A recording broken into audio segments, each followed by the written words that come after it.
Hey guys, welcome back to another video. And in today's video I will be creating a flying droid that can shoot at other targets. So over here I have two soldiers, and that will happen if they get in range. And then there's another soldier.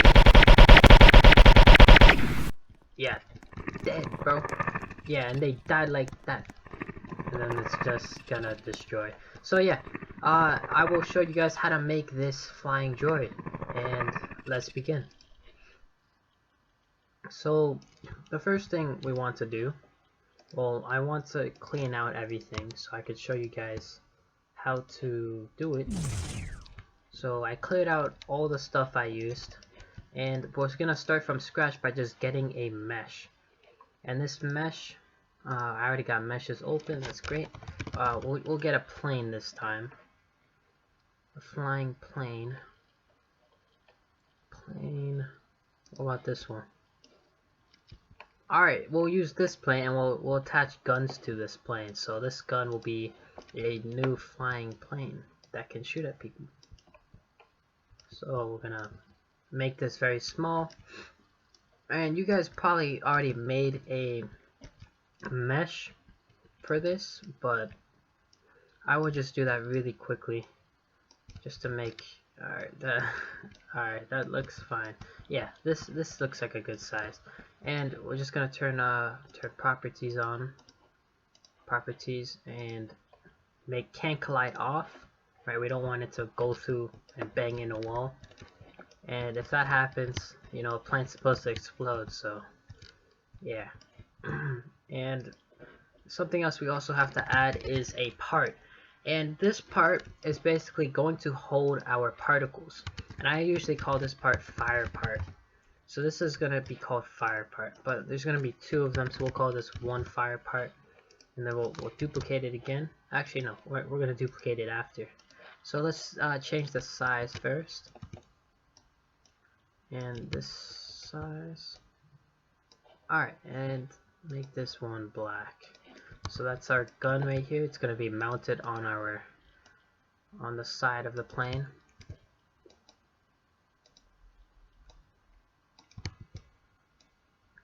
Just like that.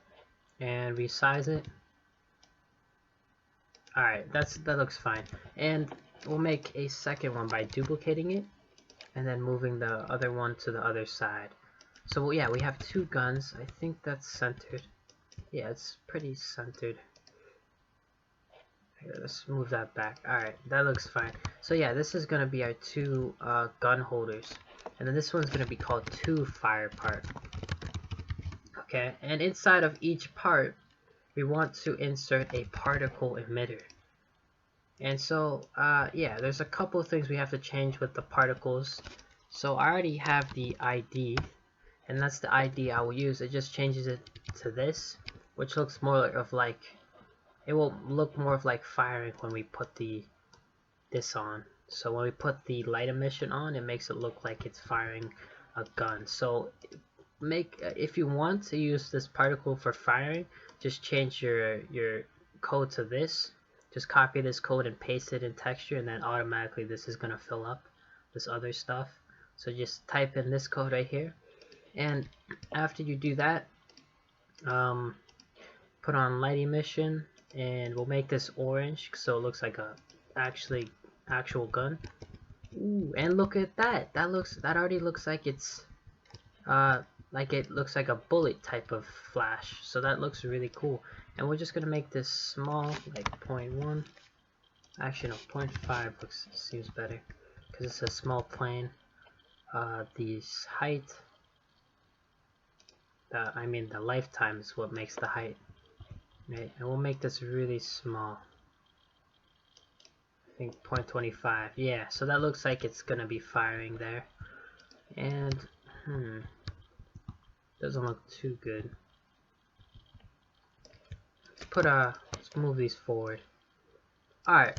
Yeah, could look better. It looks like it's catching on fire instead of actually shooting. Let's make the amount.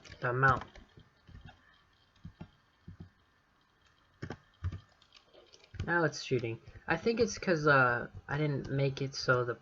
Alright, we're going to change something. We're going to add another part. Actually, let's duplicate this one. Okay, this might be confusing. I'm just going to add a more specific part for this.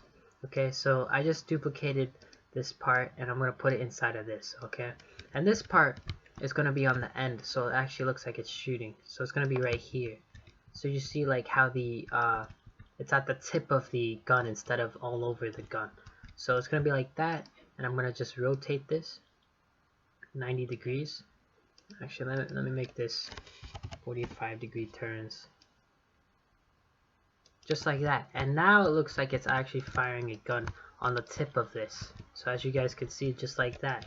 And this one, I guess we'll just call this tip. Okay. I didn't have to do that with the other plane, but for this one, I would have to get the tip ends. So I think this one's too long still. So we'll make this 0.1. And yeah, I think that's good enough. That looks great. Alright, and then we're just gonna duplicate this, put that over there, and move it to this side. So one more stud. There you go. And now we actually have our plane looking like it's shooting. And let's just recolor our plane really quick. Let's make this my cyan. Ooh, okay. And the final thing we have to do is, well, actually no, two things we have to do. We have to add the light. So we'll add light, and I think it's point light. There you go. And we have our flashing, so it looks like it's flashing. I guess that looks good. So every time it shoots, it's gonna give off that immense light. Maybe 6 looks fine. And so when the height's taller, the light will start to settle down depending on the height. Okay, so yeah, we have our light. This light's gonna make the flashing, and then we have our two tips that hold the flashing, and then we're just gonna make these both off, and then make this light off as well. So there's our flashing, and the final thing we have to do is just weld everything together. So weld constraints basically just hold the parts together, and they're very simple. Let me just call this constraint. That's what I call them. And then we're gonna just click on this part. Part 0 is gonna be the tip, and then part 1 is gonna be one part. And then we're just gonna duplicate this and do the same for the other side. So we're gonna click on the tip because this is a different tip. Then 2 part. Okay. And then we're gonna make another constraint. So let's duplicate this one more time. Actually, I think 2 more times. So this is gonna be the plane, and then this one's gonna be the part 1. And then constrain it one more time. This one's going to be part 2. So yeah, basically I'm just making a constraint just to hold all these parts together.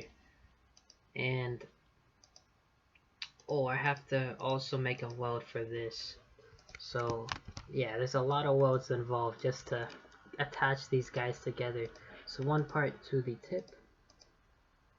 Oh wait, no, we already made it. Never mind, we already made these.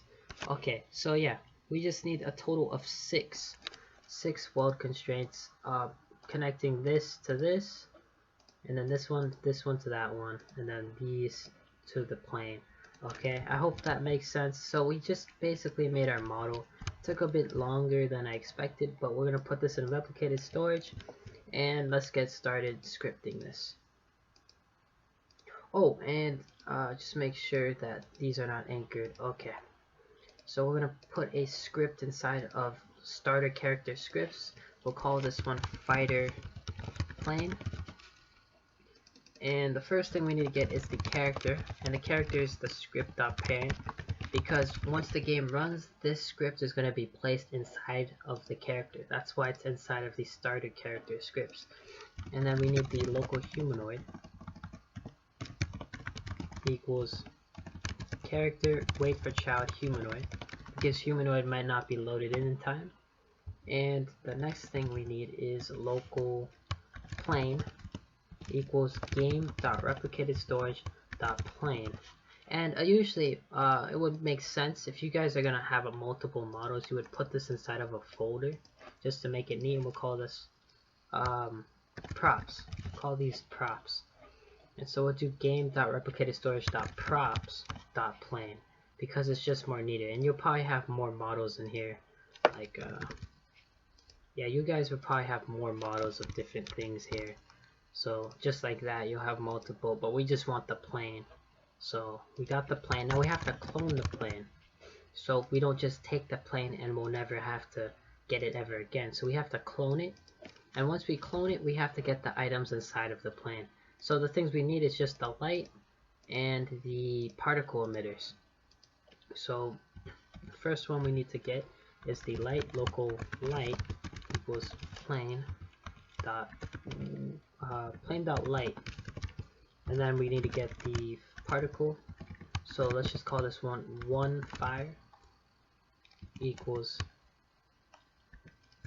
one fire part, or plane dot one fire part, plane dot one fire part dot tip dot particle emitter. So we're just following our way inside of the model just to get the particle. And we're going to do the same with the other side just to identify the particle. So local 2fire equals plane dot 2fire part dot tip dot particle emitter. So now we identified our 2 particle emitters. And the next thing we need to do is, and we also need a body gyro. Okay, body gyro is gonna make will control our look direction. So body gyro, and we also need inside of the plane we're gonna need something called body position, and this is gonna make it so it follows and looks at our character.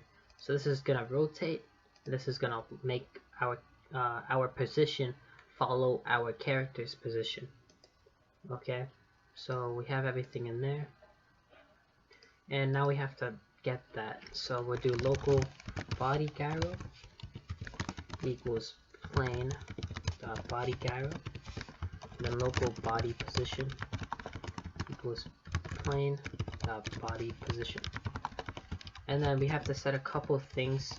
So body position dot, I think it's called max force. So max force is gonna make it very strong. So we have to do vector3.new and then math.huge 3 times. Math.huge, math.huge, math.huge. So this is just gonna make it so the amount of power it's gonna have is maximum. And we'll do the same for the body gyro as well. We'll make the max, I think it's max torque. And this is the rotational power. So equals vector3.new, and that's going to be the same. So let's just copy this so we don't have to type it again. Copy, and we'll paste that in there. So we got our body gyro, max torque, and then our max position power. And now we have to get our damage. We'll say maybe local damage equals, let's say 5. And then we'll start scripting. I'm pretty sure I'm missing other variables, but we'll catch them while we're scripting. So local function, and this is going to be called find target. So this is the function that we're going to call to find the targets in the workspace, or find other humanoids to shoot at.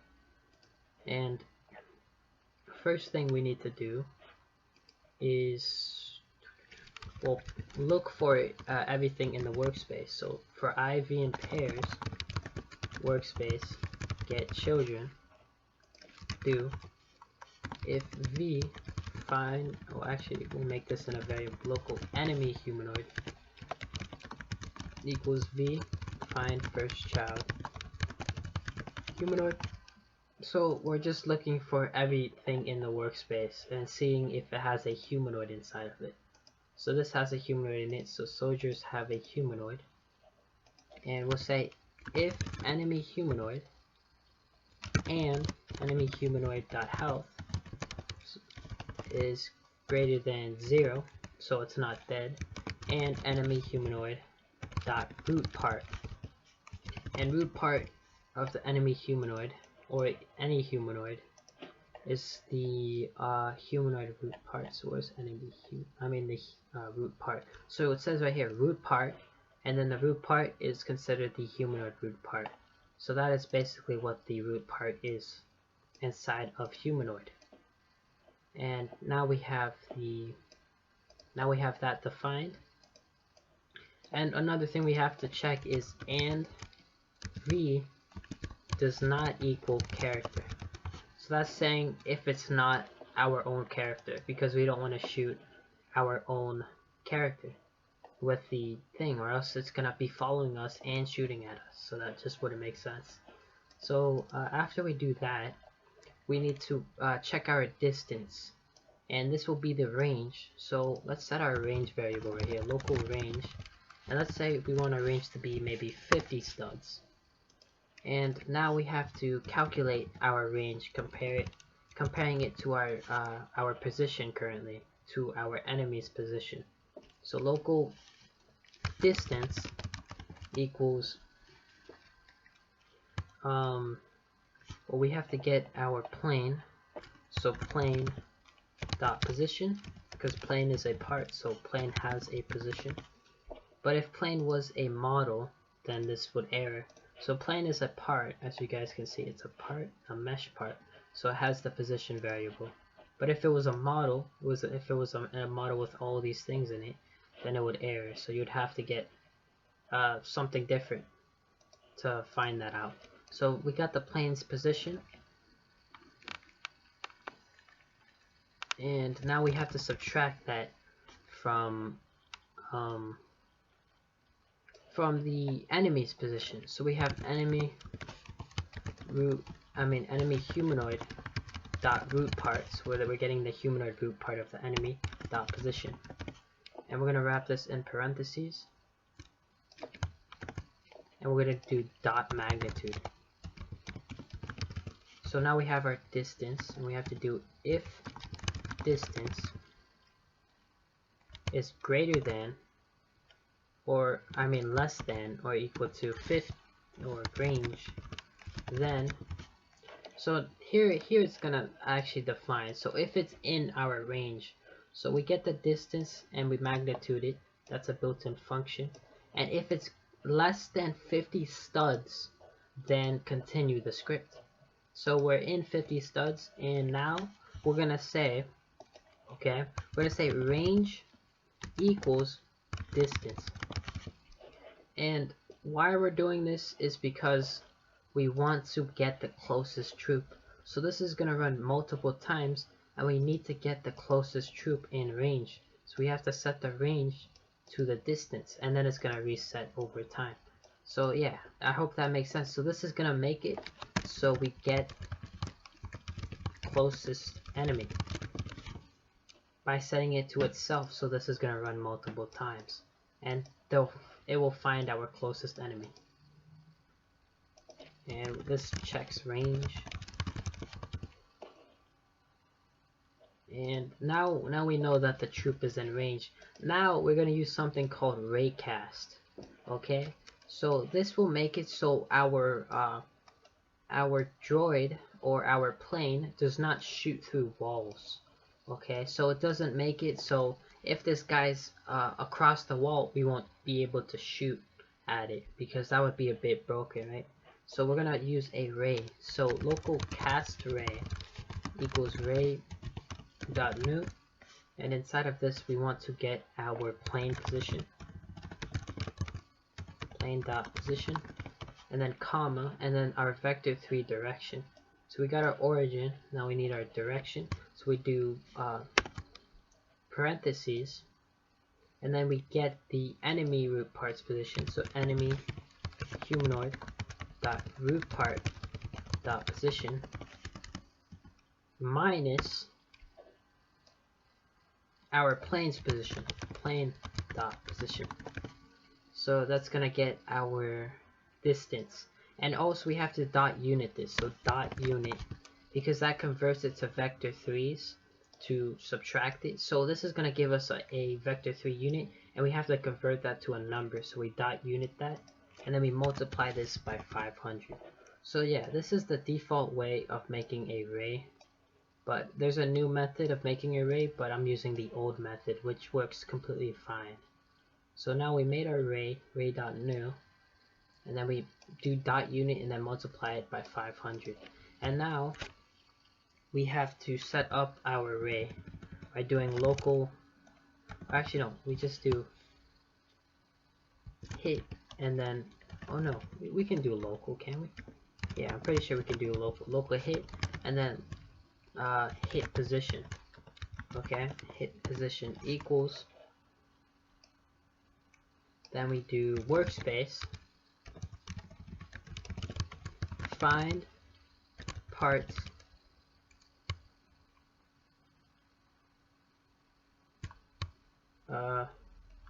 in array, on array, I think it's on array with ignore list. Okay, find parts on array with ignore list. Yeah, I think that's right. Find parts on array with ignore list. And then inside of this we need to do cast array and then our table. So the table is going to be our ignore list. So we made the cast array. Now we have to pass in the parts that we want to ignore. So we want to ignore our plane. So our plane is not considered in the array, or else we'll just be getting our south when we cast the array. So that's not good. And our character. So that means they could shoot through our character, which is okay. I don't think that's going to be a problem. And now we made our array. So we have to do if hit dot parent equals v. So that means if it equals the person that we got in workspace, or hit dot name equals handle. Okay, so if it's like a shirt, or not a shirt, or like a hat, that means the hat is basically considered a target, and that means the hat has to be an owner of the character. So we'll set that as the enemy. Okay, because every type of accessory has the name handle in it, or a tool has the name handle in it, so it automatically sets it as the enemy. Okay, so now we have our array cast working, and the final thing we have to do is just set our set the damage on our enemy. So we do enemy humanoid and then take damage with the two dots, the semicolon I think it's called.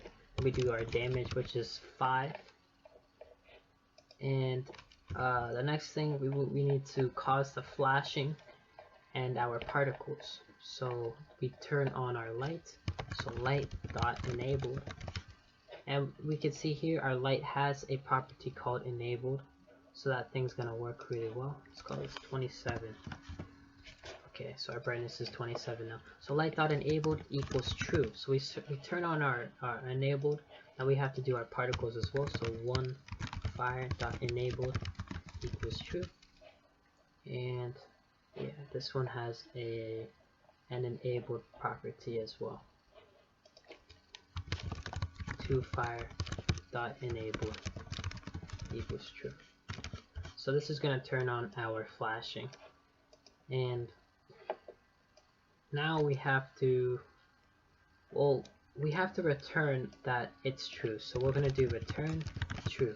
So when we call this function, we're going to return back that it's true if we found an enemy. So it tells the script that we're going to make that this passed in as true and we found an enemy. But let's say it runs through and it doesn't find a single enemy in range, then we'll return false. So return false. So it runs through all of this, and after it runs through all of this, if it doesn't return true, that means it's going to return false. Okay, and I think that's pretty much it. Enemy humanoid, light it up, so that makes our flashing. And yeah, and now we have to make our main function. So this is going to be calling the find target. Okay, so this is going to be find targets in map in range. Well, we'll just say find targets. Actually, yeah, we'll do find targets in range because we are checking the range. So find targets in range. So this is basically what this all does. Just finds the targets in range. Now we're gonna make another local function. This local function is gonna be called update state. Okay. And another thing we need to do is run service. So we have to get run service.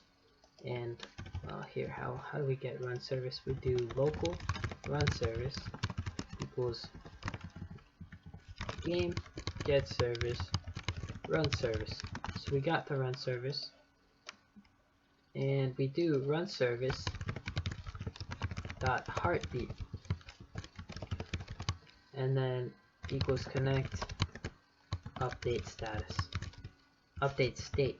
Okay, so heartbeat is basically run service dot heartbeat is basically a faster version of wait, and wait is about 0.03 seconds, so it's faster than 0.03 seconds and it's faster than 0.01. So this is gonna make it so it's really fast. This is a really fast type of thing, faster than wait, than the overall wait property. So inside of this, we are gonna be updating the position of the plane constantly using our body position and body gyro. And now we have to set the body position. So body position dot position, because position is a property right here, dot position equals, and we get our humanoid dot root part dot position. Okay, so we got our humanoid root part, and then we have to make an offset because this is basically telling the plane to go directly inside of us. And so if we ran this game, pretty much the plane would be right inside of us and constantly be following us while right on top of us. So it just wouldn't make sense. So we have to make an offset, and this offset will make it into a variable.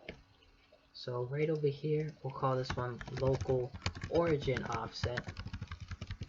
And I want to make it so the plane's gonna stay 5 studs up and then to the right. So this would be 5 studs to the right, then 5 studs up, because 5 studs up is the y-axis, and then the z-axis is just gonna be 0 because we don't want to move it forward or backwards. So this is gonna make it 5 studs up and then 5 studs to the right. Okay, so that's our origin offset. And so what we do here is we just multiply this. Oh no, we have to make this C-frame. So we do C-frame. We multiply this by the offset, origin offset. So we do origin offset. Okay, so this will get, and then we wrap this in a parentheses, so we convert it to positions, and then we do dot position. So yeah, we have to make this a position because this does not accept C-frame. And C-frame, if you don't know what C-frame is, I'll try to explain it very simply. It just gets the orientation and the position at the same time. So yeah, it's really amazing. C-frame makes it so it gets both the position of something and the orientation of something. So that's why C-frame is really good, because it can make it so we can actually move right or move left. And without C-frame, we wouldn't have relativity of our orientation. So C-frame makes it so our orientation is possible, but because this one has only position, we just have to get the C-frame of everything, then convert it to position by wrapping it in a parentheses and calling it dot position. So I hope that makes sense. And now we have our position that's going to constantly update to our shoulder position, which is 5 studs up and then to the right. Now we have to update our body gyro, and this is just going to be simply our humanoid dot root part dot C-frame, or body gyro dot C-frame, because body gyro has a C-frame parameter. or C-frame argument or property, C-frame property. My bad. C-frame property. Well, but it doesn't say it, but it has a built-in C-frame property that we can't change, but we can set it inside of a script. So bodygyro.cframe, and then we set it to our humanoid root part.cframe. Okay, so that makes it so it's gonna face the same exact direction as what we're facing in our character. So if we're looking forward, the plane looks forward too. So now we're gonna make a new variable, and this variable is just gonna be called local last tick equals tick. So this is our tick variable, and then what we're gonna do here is we're gonna do if tick minus last tick is greater than or equal to, well, actually this would be our fire rate, so we'd have to have a fire rate property. So let's make our fire rate, and so our fire rate is basically the amount of time we're allowed to shoot every single bullet. So local fire rate equals, let's say 0.1. So every 0.1 seconds it's gonna shoot a bullet. Well, that was the other thing, so we'll make this 0.2 because this is just a plane. So 0.2. So every 0.2 seconds it's gonna fire a bullet, or yeah, it's gonna fire a bullet and deal damage to our enemy if the enemy is in range and it's not behind the wall. So 0.2, and so every 0.2 seconds, and then if tick minus last tick, oops, did comma, I mean parentheses for no reason, minus last tick is greater than or equal to fire rate, then last tick equals tick. Okay, so we set it to our tick, so this is just like a debounce pretty much. Every 0.2 seconds it's gonna run this, because this is running multiple times, so we have to check it every 0.2 seconds pretty much. So let me write a note. Check every 0.2 seconds, and we'll put this right here. So we'll check every 0.2 seconds because this is going to update constantly. And over here inside of this, we want to create a variable, and this is going to be called found target, and found target is going to be equal to our function, so find target. And this will either be false or true because we're returning false or true. So this is going to become whatever we returned, okay? But this is going to be set by default to false because we've never found an enemy yet. So local found target equals false.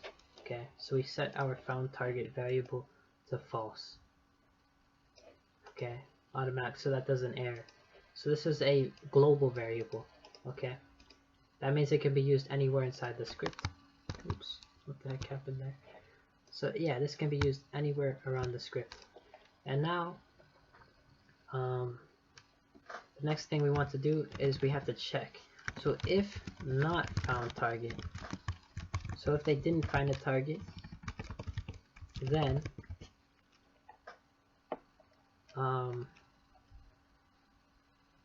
we're going to turn off the particles, okay, just to make sure that the particles are off. So let's copy this, and then we're going to place it here, and then make this all false. So false, false, and then false.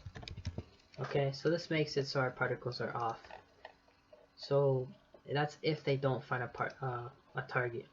Okay, and another thing we want to check is the position, because the position. So we have to do if found target, then, and our position, I'm gonna be changing our positions, our position a bit. So this might be confusing, but here I will just do it. So if found target, then that, okay, but we're gonna basically put this in a variable. So we're gonna copy that, and we're gonna do local origin. We'll call this origin equals that. Okay, so this is our origin pretty much, which is with the origin offset as well. And then we're gonna put origin right here, origin dot position. Okay. Actually, we don't have to we could put this inside. My bad. So we're gonna put this inside a parentheses and then do dot position. Okay. So we got our origin and we just set our body position to the origin. And that's if we did not find it, so else. So if we found a target, then this is gonna run, but if we don't find a target, then this is gonna run. And it's gonna set it to the origin, but the only reason I'm doing this is because of recoiling, okay? So right over here, we're gonna be making our plane recoil. And it's gonna be a very simple recoil. We're just gonna make our position move up a tiny bit or down randomly. So we're gonna do plus vector3 dot new, and we're gonna change our y offset because that changes our up and down movement. And we're just gonna do math dot random, and then we're gonna do 1 divided by 10, and then put 1. Okay, just like that. And so this is gonna make it so it's 0.1. Basically 1/10 basically means 0.1 to 1, and it's just gonna get a random position from the size up or down from that point. Okay, if that makes sense. And yeah, this is gonna be constantly doing that. So it's gonna update the height. Basically, it's gonna go up and down, very tiny decimal points, up or down. Okay, yeah.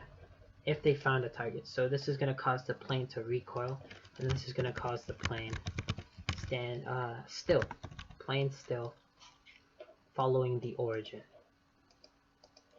Okay, now we're going to get the body gyro, and we want to make it so when we shoot, it's going to look at our target. So right here, our plane is still, so we want it to look at to our character's direction. But when we find a target, so if we found a target, then we want to make it so pretty much we want to make it so plane look at enemy. Okay, so how we do this is we just basically do body gyro dot cframe equals cframe dot look at. So look at, and then there's going to be two parameters. It's going to be our origin, so we got to do plane dot position, and then we got to get our target, or our vector3 target. And our vector3 target, what is our vector3 target?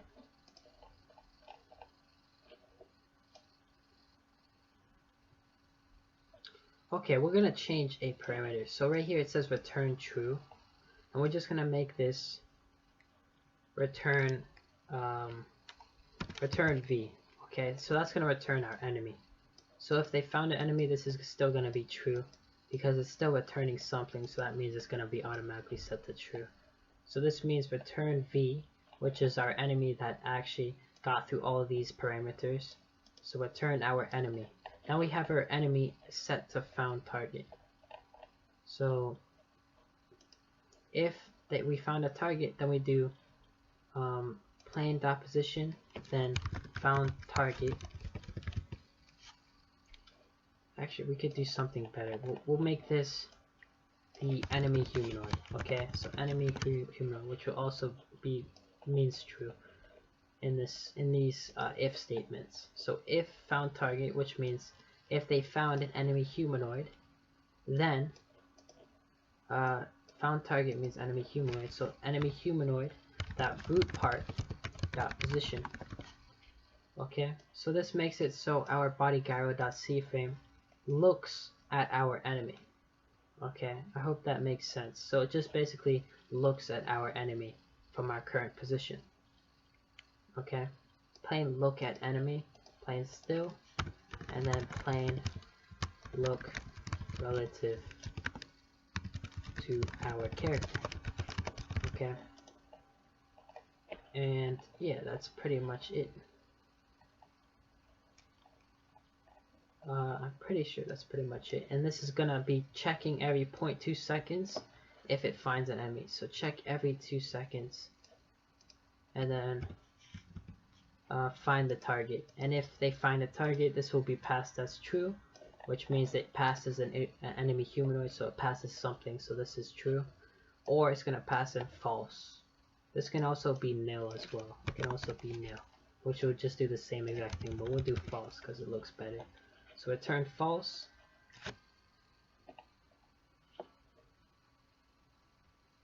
Then, yeah. And then return true. So yeah, I think that's pretty much it. I hope this is, I didn't do any mistakes. So found target equals false, because we never found one. The body guard, the body position.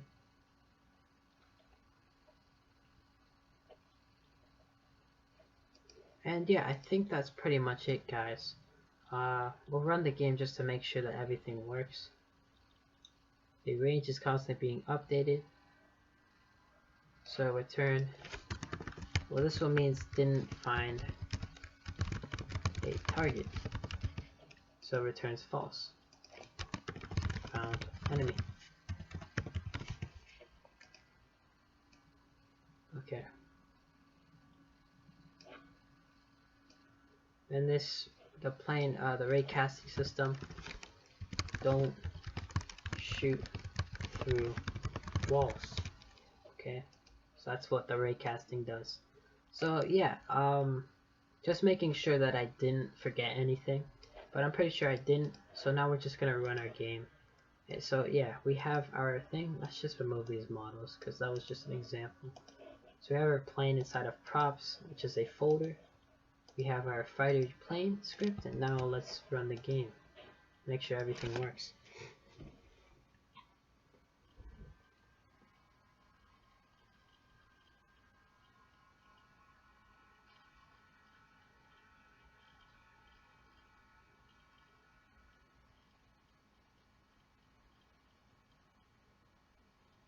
Okay, so we got an error.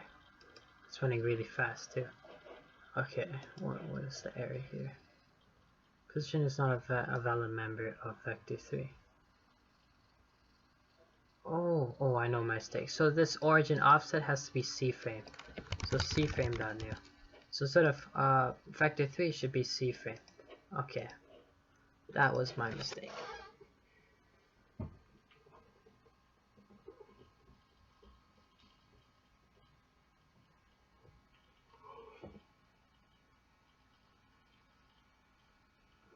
And okay, I'm actually excited. I hope I didn't do anything wrong.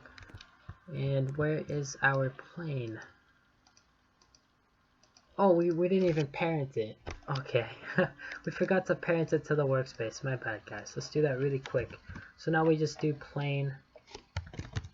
Actually, let's do this right before our calling. So we're gonna put this. Actually, let's put it right here. So we'll do plane dot parent equals workspace because we forgot to place it in the workspace so we can actually use it. So just add this in plane dot parent equals workspace, and let's run the game now.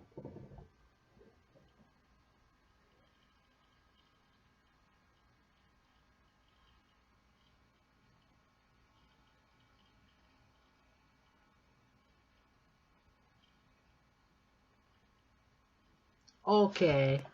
Oh, and it's backwards because that's how it's made. On ray with it. Oh, I thought I did something wrong. It's not a valid member of workspace. Okay, I did another error.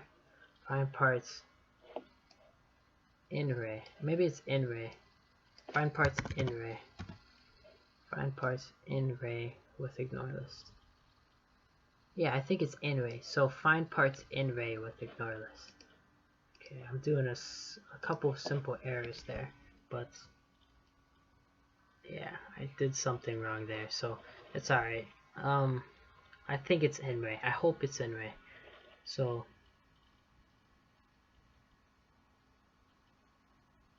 any second now. Yeah, our plane is backwards, but we can just change that. Find parts. Find parts in Ray. Here, let me look really quick inside of the soldier. I thought it was in Ray. So we'll look at it as a simple example just to make sure I have it. So find parts in region 3, find parts. Where is it? Okay, find parts on Ray with ignore list. Find part. Oh, it's find part. Okay, it's find part with, okay. Find part. So don't find parts, it's find part. That was one little letter. So find part on Ray with ignore list. Okay. Just like that. And let's just rotate it 180 degrees because it's it was constantly backwards. So we'll do origin, not origin, angle offset. And this is just gonna make a little offset so we're not backwards. So C-frame dot angles, and then we're just gonna rotate this 180 degrees. So this is gonna be math.rad, then we're gonna do 180. So math.rad converts it to degrees because automatically this is radians. So we're gonna make it math.rad and then 180. Now we have our angle offset, we have to set that to our C-frames because this is our orientation updater. So we have to do offset, angle offset with each of our body gyros. So body gyro, where's the other body gyro? Plane look relative to our enemy. Oh, it's right here. Times. So C-frame dot look at times angle offset. Okay. So plane look at our enemy and add these angle offset to both of the relativities.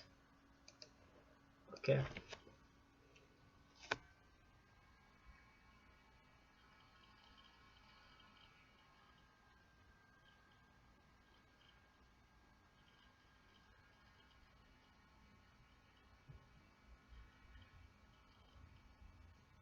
And now, okay, it works, but it's backwards.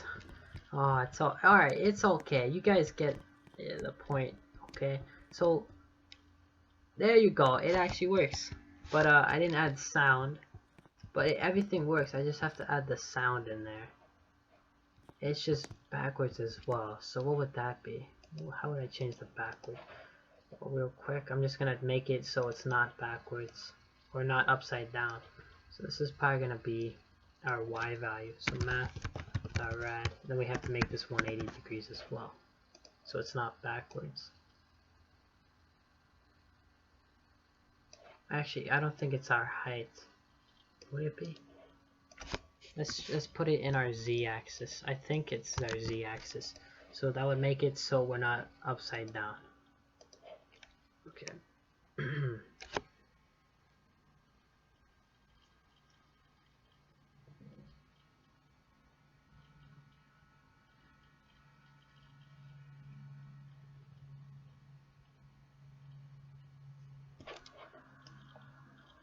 And there you go. Okay.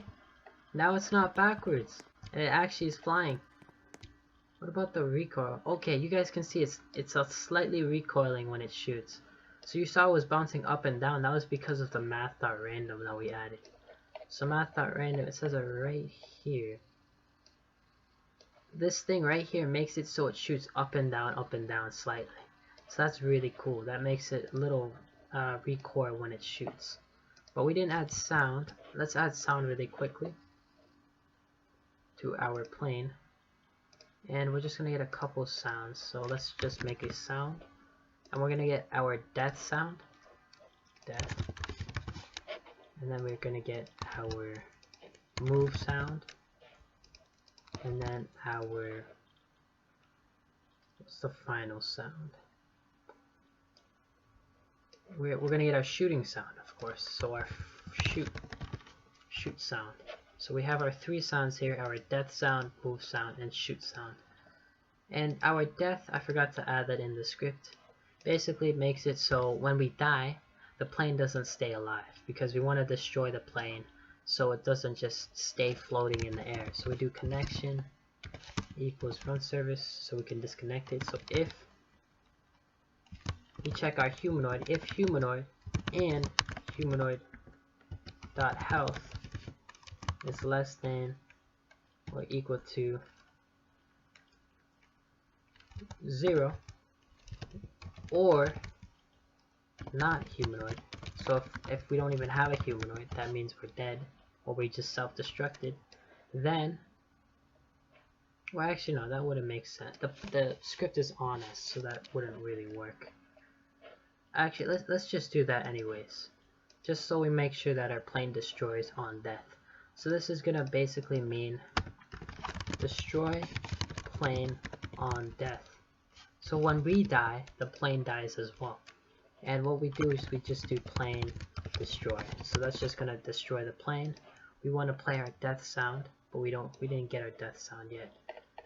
But one more thing, let's just disconnect this as well. So we're gonna do connection, disconnect, and this is just gonna disconnect our heartbeat because we set the connection to this.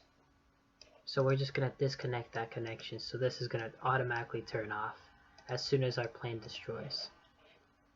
Okay, so now let's just get a death sound so we can call our sounds inside of our game. So we're gonna go into sounds and we're gonna just type in random sounds. So we're gonna do our move sound and move.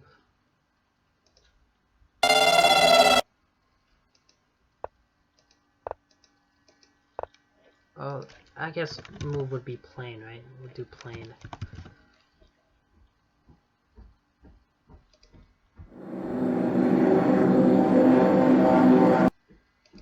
Alright, that's a great plane sound. So let's go and let's copy the ID.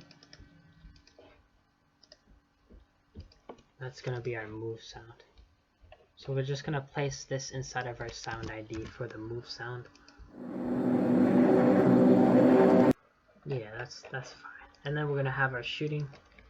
We're gonna do gun.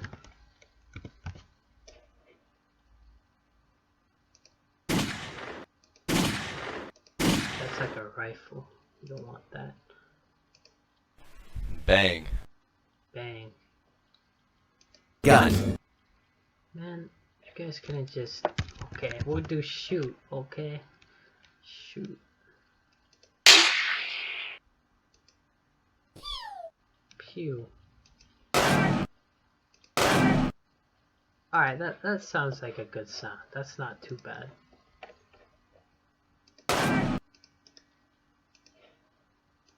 So that's gonna be our plane shooting. So that's gonna shoot really fast. So I was just testing what it would sound like if we're shooting 0.2 seconds. So this is gonna run every 0.2 seconds, this sound. So it's gonna be a pretty fast type of sound that we're gonna be using. And now we're gonna get our death sound. So plane crash. Okay.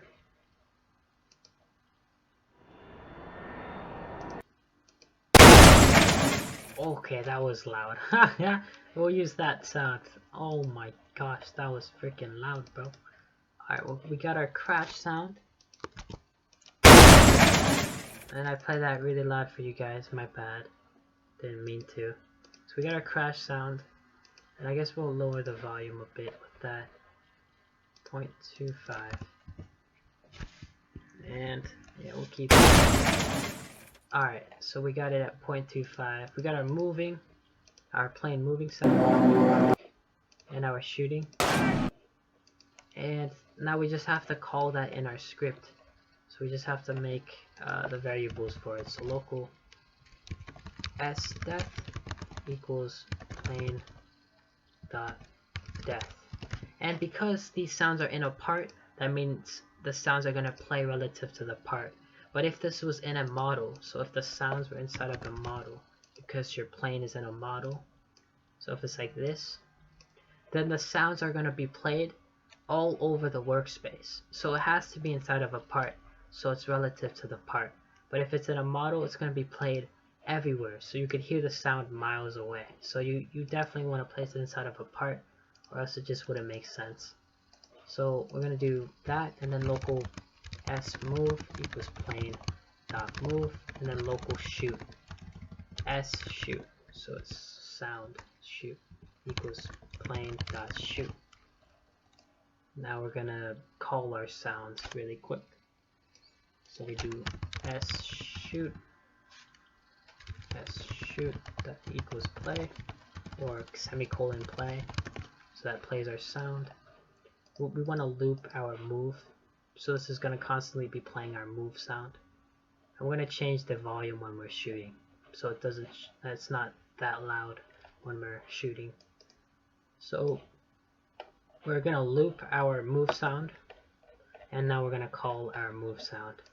So we're going to call it as soon as we place it in the workspace. We're going to do s move equals play. So as soon as it parents to the workspace, play the move sound, because it's going to be constantly flying.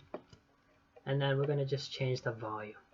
So when it's shooting, we want our sound to decrease because it's focused on shooting. So we want to do s move dot volume equals, let's say 0.1. So if this was at 0.1, so it would be pretty quiet when we're shooting. It would just decrease a lot. So actually, let's do this 0.2. So s move dot volume equals 0.2, and then we're gonna set that back to normal. So we're gonna do, if we didn't find a target, then put this back to normal. So we're gonna do s move dot volume equals 0.5. Okay, so now it's at 0.5. So it's going to be like that when we don't find a target. And then the final thing we have to do is call the death. So when the plane's about to destroy, we do s death equals play. Then we're just going to wait so the sound actually plays. So death, this is going to take so about 2 seconds. We're going to just do wait 2, then destroy the plane and disconnect the function. So yeah, that's what's gonna happen. So s death play, wait 2 seconds, and then the plane destroys. And also, I guess we can just destroy. We'll also destroy our body position, so it looks like it's falling. Body position equals destroy, and so it doesn't fall through the base plate. We'll do well, before we destroy the body position, we'll do plane dot can collide equals true. So we're going to make it so that it can collide, and then it falls to the floor because we're destroying the body position. That's going to happen in 2 seconds, and the plane's going to destroy. So yeah, this is going to make it so it looks like the plane's crashing, pretty much. And it's going to have the death sound play as well. So I guess we can do this right. We'll do 0.5. So wait 0.5 or 0.1. We'll do wait 0.1, then play the death sound. And then we're gonna do, we'll keep this at 2 seconds. So yeah, that's pretty much it, guys. Now we're gonna listen to the sounds with our finished plane.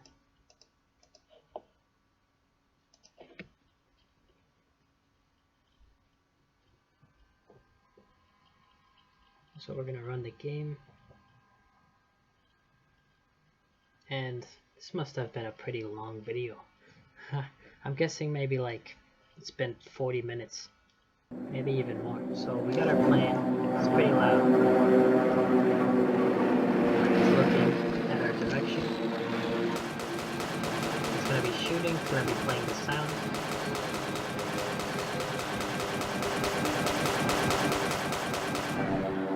Just like that, guys. And the sound's gonna be constantly playing. So it's really cool. Yeah, this was really fun to